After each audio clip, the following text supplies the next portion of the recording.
This man who became, again, the oldest player at 40 years and 185 days to make his playoff debut in NFL history, the now 40-year-old and 187-day-year-old Josh McCown here on the Rich Eisen Show. How are you, Josh? I'm doing great, Rich. How you doing, man? How does it feel to hear that back 2 days later, Josh? Well, it's it's still I think brings back those emotions and triggers those things.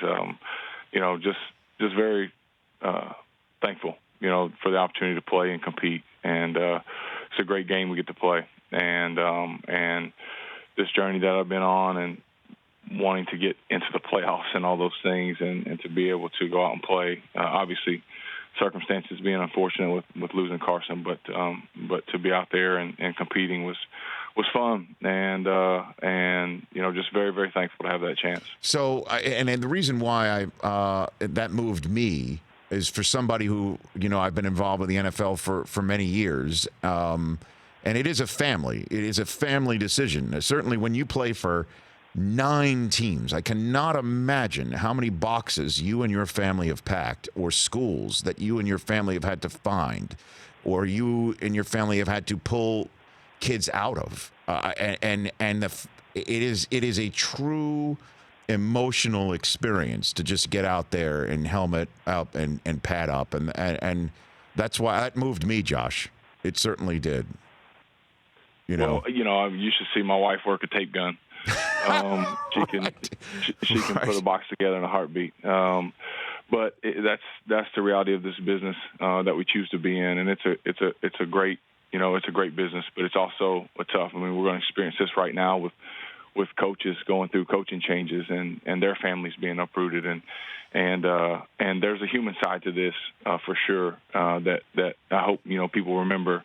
When they watch a game or when they get ready to scream at the TV or whatever, and no doubt we are compensated well, but anybody who's ever have to move or do anything like that can understand, and it's part of it, and you understand that, and it is, like I said, it's part of what comes along with being a part of this business, and the privilege of playing in the league, and so all those things kind of hit you at once at the end of a game like that, and so certainly felt that this weekend. But I was glad my family was there in the stands with me, my mom and dad, and wife and kids, and so. I was thankful that they got to be there and be a part of it and see it. And wish the game would have gone different, obviously. Sure. But special nonetheless. Well, it's not your first rodeo, obviously, as we've established, in answering the bell in the middle of a game and having to go out there. But this is the first time it's ever happened in a playoff game. What was going through your temples when Wentz clearly needed to head to a blue tent on Sunday, Josh? Right. Yeah. It's the nature of kind of these. This quarterback room, you sit there and all year you're getting close, knowing each other, working together, trying to find ways to win.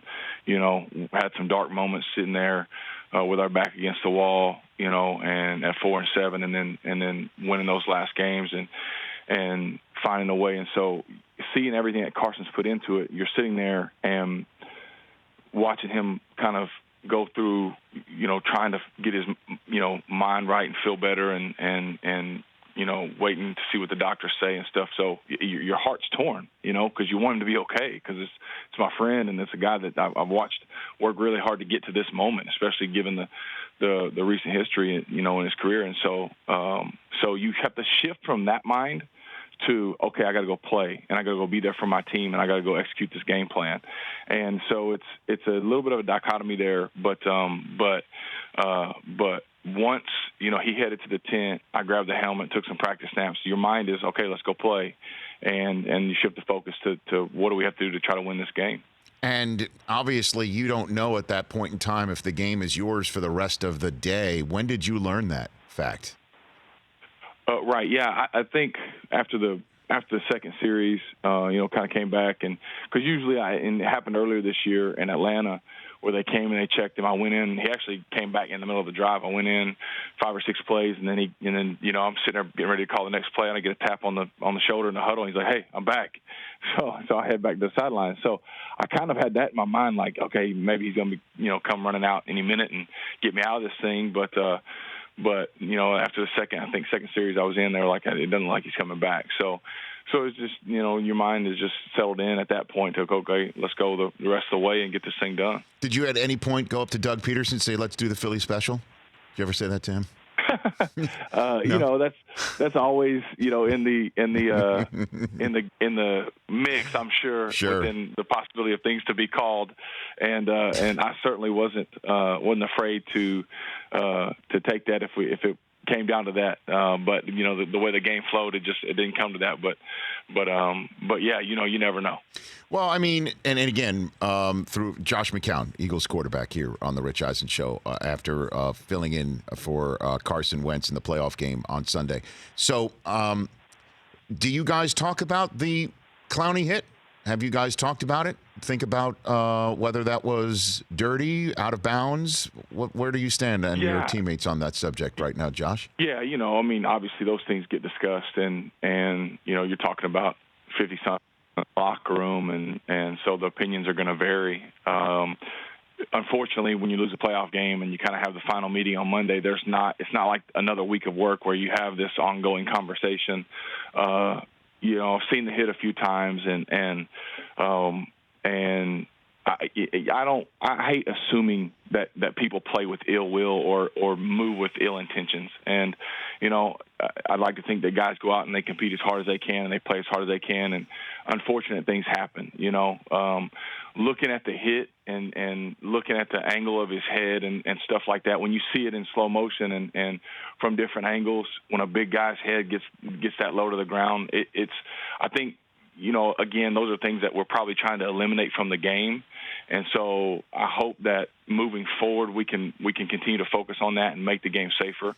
And that would be my opinion on that. But like I said, I hate to assume that Jadeveon was going with an ill intent. But this is a physical game, and I understand that. And we talk about it on both sides of the coin as far as playing the game physical and wanting to play as hard as you can, and we our defensive guys are coached to play that way, and so it's both sides, and it was unfortunate, and again I don't know his heart. I hope that's not the case, and more than anything, I hope that the league can continue to look at this thing with a fine-tooth comb, go through it, and make sure that we're getting these things right so that we keep our game as safe as possible. Do you think players would be good with the league adopting what college does, which is even if there is no flag on the play, like there was not on Sunday with the Clowney hit of your teammate, that an eye in the sky would buzz down and say, let's take a look for targeting and eject a player through a replay? Do you think the NFL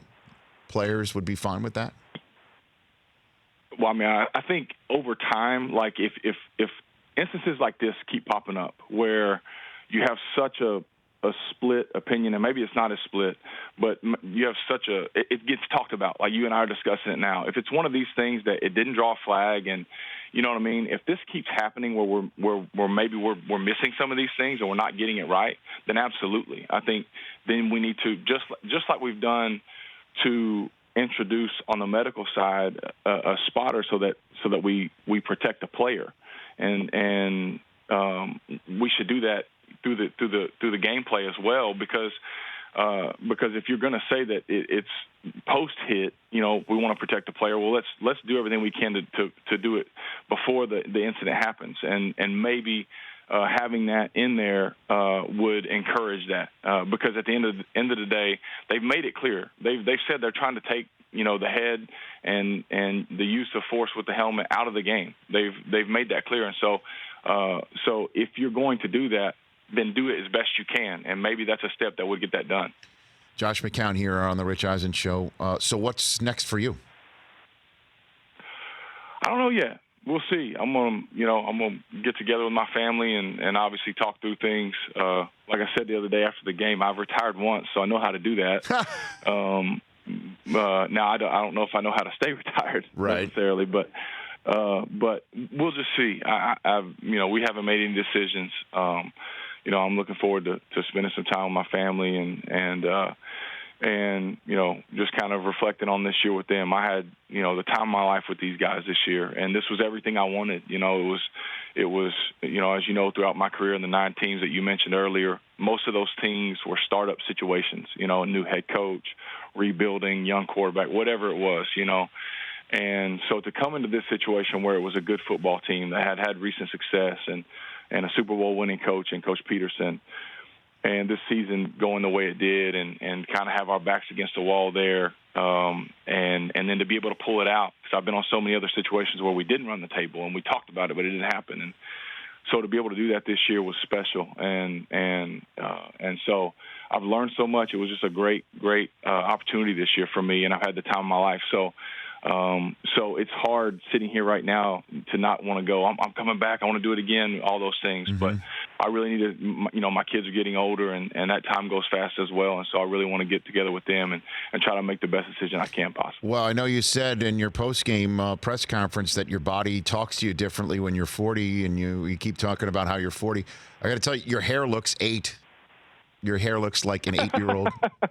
It's very lush, Josh. It's probably more like 17, 18. At 8, I had a horrible cowlick. I've gotten that under control now. Okay, very good. And, good. And so I feel a little bit better about it now. But I appreciate that. No, you got to sit with. Trust me. I as a man follically challenged at age 50, I noticed these things, and and you had told our producer at the beginning while you're on hold that you have a photograph of the two of us from back in the day at the NFL Network when we met years ago. Is that the case? Oh yeah, we're sitting there in those 2 club chairs in that first studio right when I was 02, I believe, right at the start of my career. 03, something like that. Yep. Yeah. So right when the network started, and there you and I are, and you were less follically challenged in that picture. It's a lot of flow. There's a lot of flow.